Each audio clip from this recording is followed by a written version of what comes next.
Good afternoon, everybody. My name is Tony Green. I'm the Chief Officer for Advocacy and Network at Safe Kids Worldwide. Thank you so much for joining us in this call to action. We hope this call to action will inspire you to use the communications platform you have to get the word out about kids in hot cars. I checked some of your weather forecasts, and it's just plain hot in this country right now. El Paso reached an all-time peak for electricity demands. Phoenix will be 107, and way up north in Bismarck, it will be 91. But as you'll learn, it need not be as hot as 107 or 91 to endanger a young child. Two things: this call is being recorded, and secondly, those four most used words in COVID, please mute your computer. Let me introduce you to the real weather experts. First, Jim Cantor is an on-camera meteorologist for the Weather Channel and one of the most respected forecasters in the nation for more than 30 years. He's an Emmy Award winner. His ability to explain to viewers the scientific cause and effect of the weather is both on-point meteorology to need-to-know journalism. Michelle Hawkins is NOAA's National Weather Service Chief of the Severe Fire, Public, and Winter Weather Services Branch. Michelle provides programmatic leadership for the nation's severe public and winter weather services. Last but certainly not least, he's a really good friend to Safe Kids Worldwide, is Jan Knoll. Jan is an adjunct professor at San Jose State University and a former National Weather Service lead forecaster. Jan has been tracking child heat stroke deaths since 1998 and maintains a national database at noheatstroke.org. I think it's fair to say he is the national expert on heat stroke. I am proud to introduce Professor Jan Knoll. Thank you very much, Tony.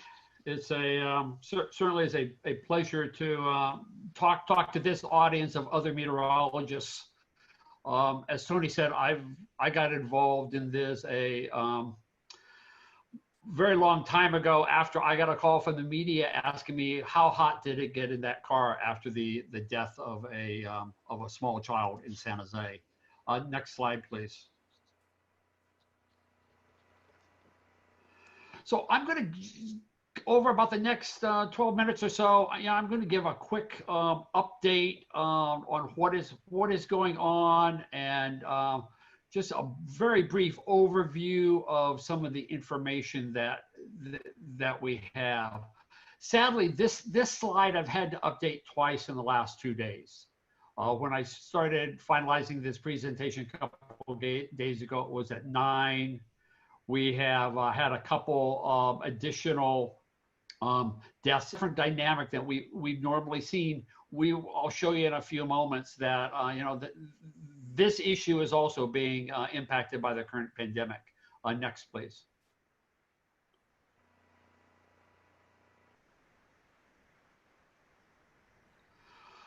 So we had a very bad year last year. There were 52 deaths across the country. They were mostly concentrated in the South, but as Tony prefaced all this with, it doesn't have to be a really hot day for these instances to happen. And let's go to the next one.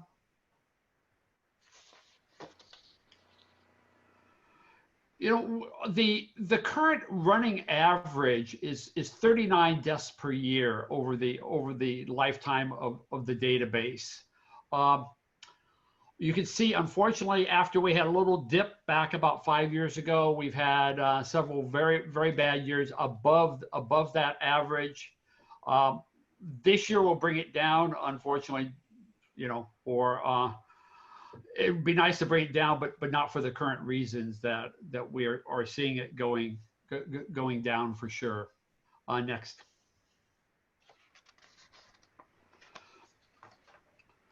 So you don't want to be a red state here. Over the last 22 years that this data covers, You can see that Texas and Florida are way out in front. California is close behind.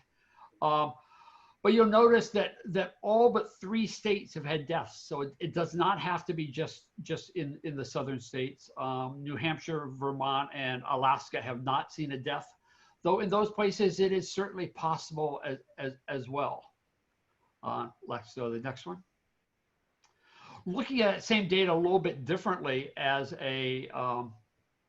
looking at the per capita per million children under the age of 14. Again, it's the red states here are the ones with the highest per capita numbers. You especially see that cluster down in the southeast, where they are in or around 30 deaths per year, and then also over in Arizona.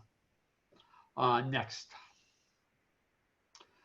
So the first date this year was April 25th. Again, possibly as a result of more people being at home. But we've had them as early as in January and as late as in May. And there has been a pediatric vehicular heat stroke death in every month of the year. So there is no time of the year is it not possible that one of these tragedies can take place. Next. So PVH deaths happen sort of in 3 broad categories. The first, the biggest one, is about the 54% where children are accidentally left in cars. Oftentimes it's while a parent is distracted. They think that they might have dropped a child off someplace else, and they come back later on and they file that the child has been left in the car the entire time. And this can happen at work. It can happen when they get back home in their driveways. It happens at places that they're visiting, like in church parking lots, in retail parking lots, things like that. And again, in normal years, that's a little bit over half of the cases. The next category here is this gained access. So that's when a little bit older children, typically 2.5 to 4 or 5, where they get into a car on their own. And so they may be looking for a quiet place to play, to get away from the noise and hassle of everything going on. And they get into a vehicle and they cannot get out, either because the vehicle has been locked in some manner. Maybe the child safety locks in the back seats. They don't know that they can get out in the front. And again, normally this would be about a quarter of the cases. This year, 6 of the 11 cases that we have had nationwide have been where children have gained access. And the working assumption there is that this is due to the fact that people and families are at home, people are working from home, so there are more opportunities for children to get into cars in those instances. And then we go on to the last category, the knowingly left category. Now, this isn't where a parent is trying to do harm to the child, but they make a tragic mistake of thinking it's okay to leave that child inside a car while they go to an appointment, while they go to they go to work, they can't get childcare, they leave the child in the car. They go to some other activity, go to a racetrack, a casino, a bar, other places like that, and they leave that child behind for tragic results. The next slide. So this is sort of an obvious slide, but we see that the number of deaths peak in the summertime months when it is warmer, and so we are right now, about 2/3 of the way through July. We would, in a normal year, have someplace around 24 deaths at this time of year. We are at 11, so we're certainly doing better than the average. Again, right for the wrong reasons. Next. When I first put this data together, I thought it turned out to be a very interesting type of statistic where we see that there are more of these cases on the latter part of the week. And I know that my wife has heard me say many, many times that I hate Fridays because it seems at the end of the week, there's very often is a case. And this is especially reflected when I dig down to look at the cases where children are accidentally forgotten in a vehicle. And again, my working assumption there is that, people are more tired at the end of the week. Maybe they're more forgetful. They have more things on their mind. Likewise, the numbers of children who typically gain access to a car are highest on the weekends. And we're seeing that, again, that dynamic has shifted somewhat this year. Next one. So this is an animation of a quote, typical 80-degree day. Most of the country is 10 or 15 plus degrees above that right now. But it doesn't take very long for the temperatures to get to the point where they can be fatal for especially a small infant or a child. Independent of the starting temperature, after 10 minutes, we are about 19 degrees above the average temperature in just 10 minutes. Next slide. And about 2/3 of the heating that occurs happens in that first 20 minutes or so. So on let's say a 90-degree day, in just 10 minutes, we're up to 119 degrees inside a car. Pediatric heat stroke occurs when the body temperature gets to be about 104. And then when body temperatures reach around 107, that is when we are starting to see fatalities of infants and children. Next. So there are a few things that that we can do if an incident is occurring. So you don't even leave a child in a car unattended for a minute. I mean, there are lots of other tragedies that happen with children being left unattended in vehicles, from carjackings to the child putting the car in gear to power window strangulation. So cars are not places for unattended children. If you see a child in an unattended car in a parking lot or some other setting, call 911. If it looks like the child is in distress, take those measures necessary to get that child out of the car and into a cool location. And then finally, if a child is missing, and this is especially relevant, I think, this year, check the pool first. If there are areas of water nearby, and then and then check all vehicles, including neighbors' vehicles. Check on the floorboards or in the trunks of vehicles. These are places where obviously these tragedies can happen. Next. And some of the proactive things you can do. Develop a pattern of look before you lock. Check in and around the entire vehicle, both inside and outside the vehicle. Keep a reminder in the back seat. Put one of those things that we all automatically grab for when we get out of a car into the back seat as a reminder, or keep a reminder, a stuffed animal or something in the child seat. When you put the child there, put that up in the front seat with you as another visual reminder. More and more cars are adding, and some child seats are adding different types of reminders that will also be another way to help you remember. Keep cars locked and keep those key fobs and beepers away from children, and teach children that that cars are not a play area. They're areas that are for getting from one place to another, but not for playing in. And finally, have a plan with childcare providers. About a quarter of all cases are when a child was supposed to have been dropped off at childcare. And so have a plan. If the child doesn't show up, that you get a call, and that can possibly save a life. Next one. Each year there are some cases that go under the radar, unreported. If you don't see cases that are listed on my website, which will be shared with you shortly at noheatstroke.org, if you don't see cases in your area, let me know, because we know that every year that there are cases that go unaccounted for. Next. So here's my contact information. I think it will be shared again later. Next slide. And I think this is why we're all here today.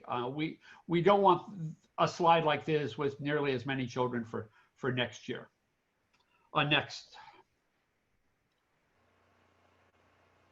So it's a pleasure to introduce Jim Cantori.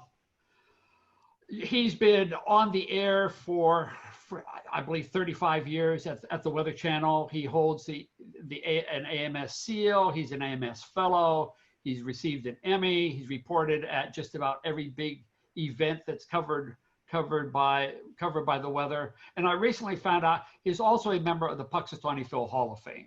So Jim, I'd love to hear what you and the Weather Channel are doing about heat during these times. And thank you very much for participating.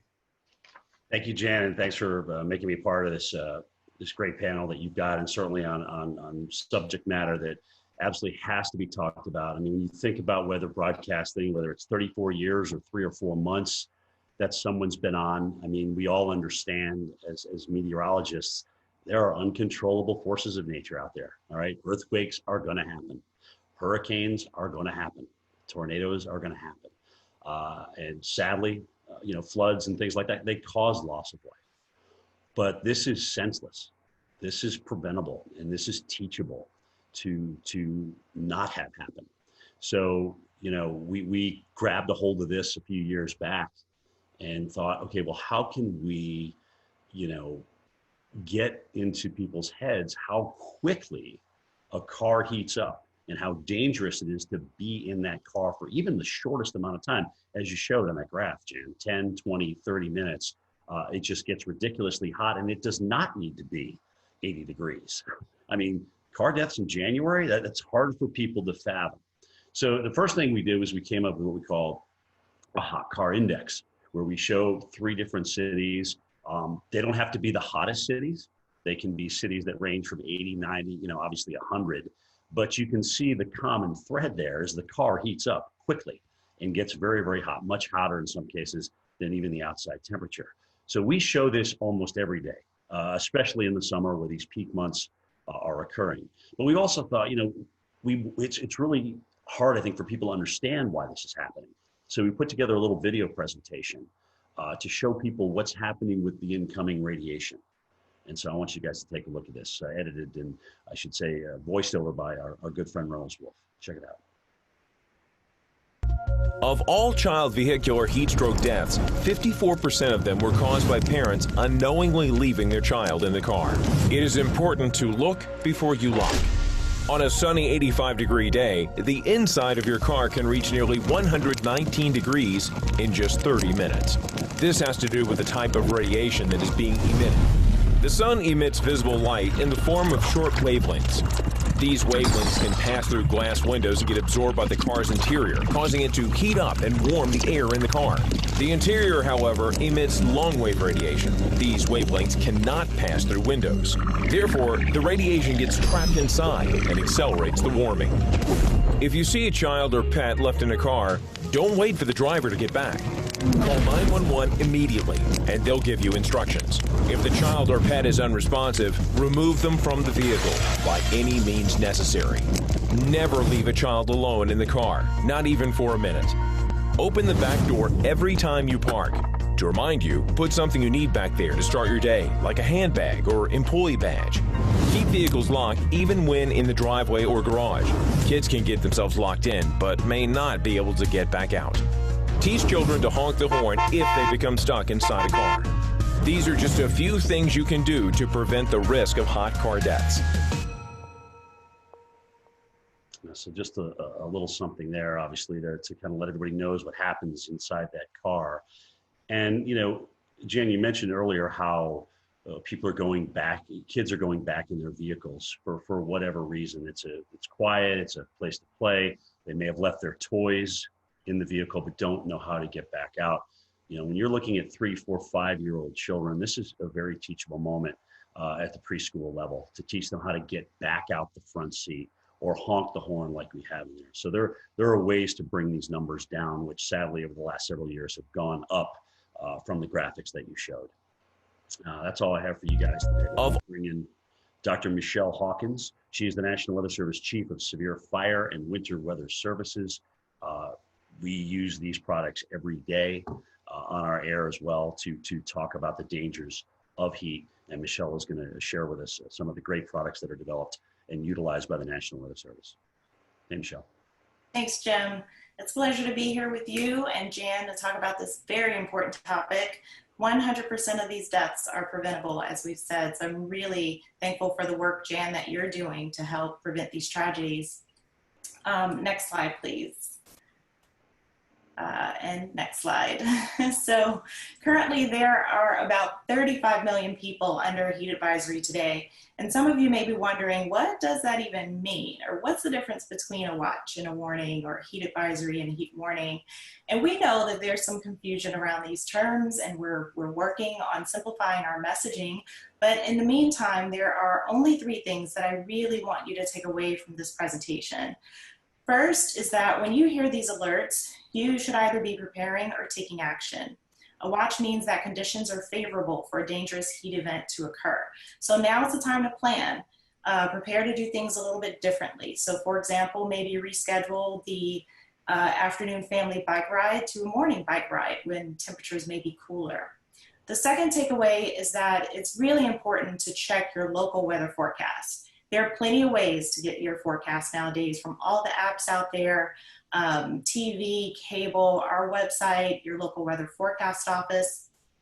And while we provide national guidance for issuing these alerts, and I'm showing some of that here, our local offices are encouraged to work with their partners, such as health experts, emergency managers, to refine this criteria so that it best meets the needs of their area.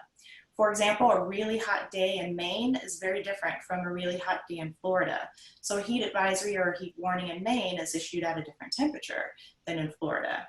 And then third, no matter what temperature it is, it's never safe to leave a child locked in a car. As Jan said, these deaths happen every month of the year, and they are 100% preventable. Next slide, please. So in addition to knowing your local weather forecast, it's important to know how to protect children from the heat. And each summer we update our heat safety information as part of our annual spring and summer safety campaigns. On our website, you'll find plenty of downloadable content and infographics that you can use and share with family and friends. On our heat safety website, you'll find even more information, including the heat stats that Jan is tracking, some fun games and activities for kids, and links to information from some of our federal partners like the National Highway Traffic Safety Administration and their Look Before You Lock campaign, aimed at reminding people to check the back seat before leaving their cars. Next slide, please. And on our website, you'll also find lots of resources for general heat safety. And I know we're focused on children today, but I would be remiss if I didn't point out that it's also unsafe to leave pets in hot cars, as you just saw in Jim's video. Older adults also, young adults, children, pets, it's not safe for anyone to be in a hot car. We also have close working relationships with our federal partners. A few years ago, NOAA and CDC joined together to establish a national integrated heat health information system, which brings together heat information and resources from across the federal government. We've worked with FEMA, OSHA, EPA, and several other agencies to make this a one-stop shop for resources on extreme heat. Next slide. So moving forward, over the next few years, we'll be assessing our current heat products and services to make sure we're meeting the needs of the public and our partners. For example, there's been research that shows the wet bulb globe temperature is a better assessment of heat risk for active individuals. So think football players, marathon runners, kids in outdoor sports, or outdoor workers. We recently added this parameter to our suite of heat products. It's currently experimental, but if feedback is favorable, it'll be an operational product. We also developed a prototype heat risk product that takes into account the climate of the local area as well as health data from CDC. And this is one that we hope to make experimental in the future. So these products, we're hoping to add these products to our toolbox to help communicate the danger of heat. But with more information comes more communication challenges, right? So we're working to pull together our various heat products and services into a comprehensive strategy that will include how we communicate heat impacts. Next slide. So in closing, I want to acknowledge my colleagues who contributed to this presentation, and my contact information is there in case there are any questions we didn't get to today or you need help finding any of the resources I shared. And now I'll pass it back to Tony.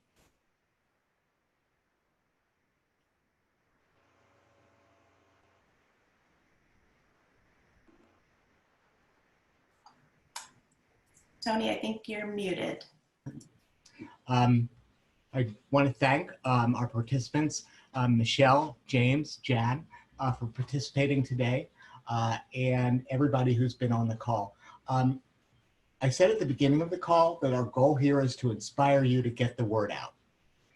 Because of COVID, there may have been fewer heat stroke deaths, but the pace is picking up. Next slide.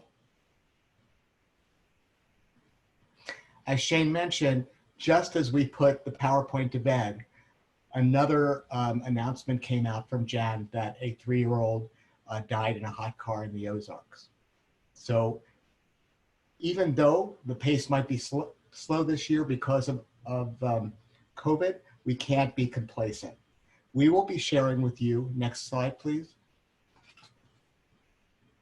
We'll be sharing with you a social media guide. It's actually in the chat right now, but we'll send it out by email as well. And it gives you sample tweets, sample Facebook postings, and some Chiron samples.